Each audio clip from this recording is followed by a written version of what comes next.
Why Anthony Davis is not the next Tim Duncan. So, what makes Tim Duncan special more than his skill and his ability is his longevity. For a big man in the NBA to last 17 years and still be averaging a double double after 5 rings is insane. And one thing that we can look at is their movement, specifically landing. Obviously, impacts have a lot to do with injury. And if we take a look at their landing styles, we notice that they have opposite landing styles. Tim Duncan drops from the low point.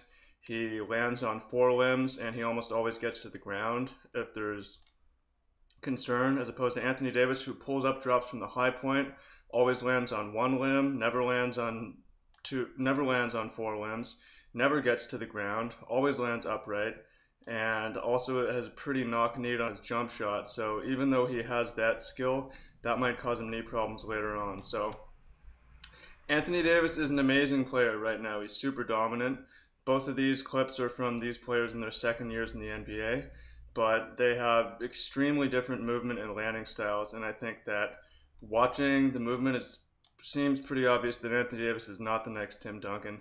He doesn't move particularly better than, or more conservative in his impacts than the average big man. So, who knows? We'll see what happens. It's not too late for Anthony Davis to change his ways, change his movement, but Tim Duncan came into the league already moving like this.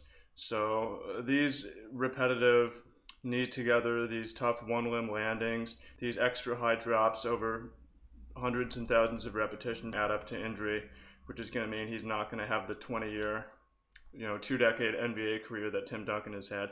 He can still have an amazing career and put up amazing stats, but seems unlikely. So this is just another case. Honestly, it's tragic to watch amazing players who haven't made the mental connection between impact and injury, landing and longevity, movements and health.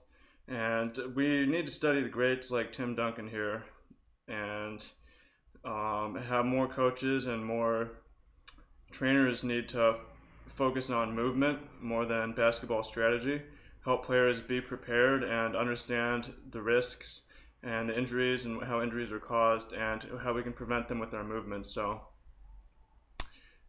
that's you heard it here. Hopefully we see Anthony Davis adjust his movements to be more like Tim Duncan, and maybe he can last longer. But hopefully the next big guy coming up, the next great big, studies Tim Duncan and can use that to last a really long time and have a healthy after basketball life as well. So wish everyone the best, happy landings, steady movements, steady injury, and that'll keep our players going better. So peace. Let me know what you think in the comments.